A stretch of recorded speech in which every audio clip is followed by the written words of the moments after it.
मंदिरों का शहर जम्मू है, मंदिरों का शहर। अगर जम्मू है तो जम्मू के अंदर ये जो ठेके खोले किसने खोले? बीजेपी में ज्यादातर मेजॉरिटी कोई मुस्लिम एमएलए तो है नहीं। मैंने इनकी बात रखी है, खुद को हिंदू कहते हैं, खुद को हिंदू कहते हैं। मैंने इन हिंदुओं की बात की। हिंदू सबके लिए नहीं, ये वाले हिंदू, और ये हिंदू नहीं है। इन लोगों ने कभी बात की जब एक माँ यहाँ जम्मू के अंदर पिट रही थी, जब उसने कहा कि यहाँ पर ये ठेके नहीं खोले जाने चाहिए, इन्होंने बात की।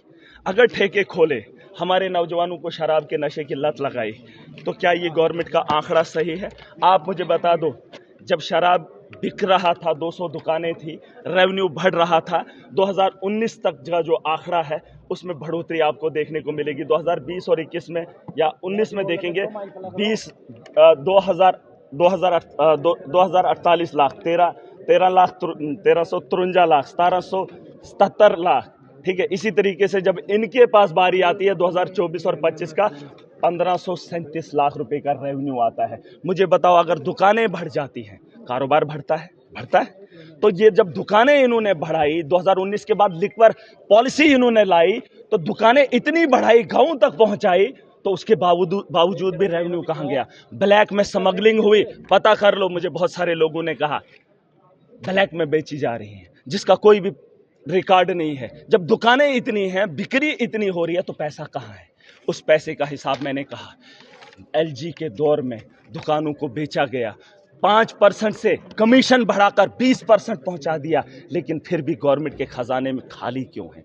कमी क्यों है? आप ये पढ़ लीजिए, आपको इसको स्टडी कर लीजिए, आपको पता चलेगा कि कितना बड़ा स्कैम है और ये एलजी के दौरा हुआ है। आप इस बात से मत लगाइए कि आप कह रहे हैं महराज हिंदू है। मैंने कहा ये हिंदू नहीं है। आज पीने वाला हिंदू भी है, मुसलमान भी है। मैंने एक साफ बात बताई, हिंदू खुलकर पीता है, मुसलमान छुप। आपने बोला त्योहार, सुन लीजिए, त्योहार किसे त्योहार कहते हैं? किसे आपने त्योहार माना? कौन सा त्योहार है हिंदू? शिवरात्रि त्योहार है। किसने बोला? मैंने शिवरात्रि का नाम लिया। मैं त्योहार उसे मानता हूं, आप तकरीरें उठा के देख लो, मैंने चुनाव को त्योहार माना है।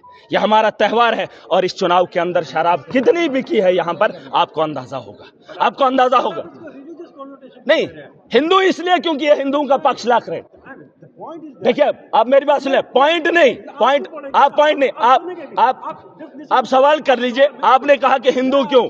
क्योंकि वकालत करने वाला बीजेपी, जो नशे को सपोर्ट करने वाला, वो बीजेपी खुद को हिंदू कहता है। बीजेपी के माफी मैं तब मांगूंगा जब जनता कहेगी ये जो हिंदू नहीं है। बीजेपी इन्होंने बेचे। मलिक नशा करके आते हैं हाउस में, वो मैंने बोल दिया। नशे की टीम यहाँ चेक करने वाले यहाँ पर है। मैंने मनकोटिया को बोल दिया, इनके पास वो पैमाना है, ना पकड़ लेंगे। अभी बोलो, अगर नशा मेरे जैसा जुनून पैदा कर सकता है, वो नशा करो।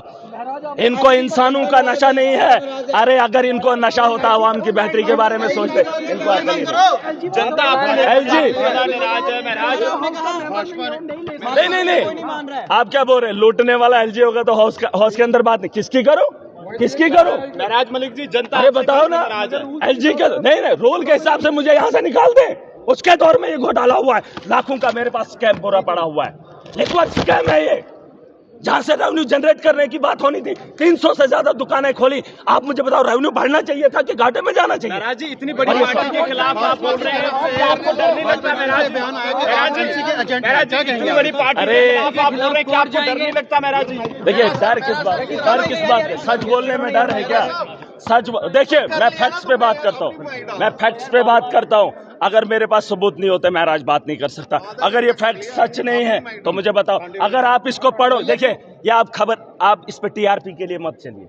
आप इस बात को जानिए कि महाराज क्या कह रहा है। अगर आप लोग समझ जाएंगे तो आने वाला कल आप खुद संवार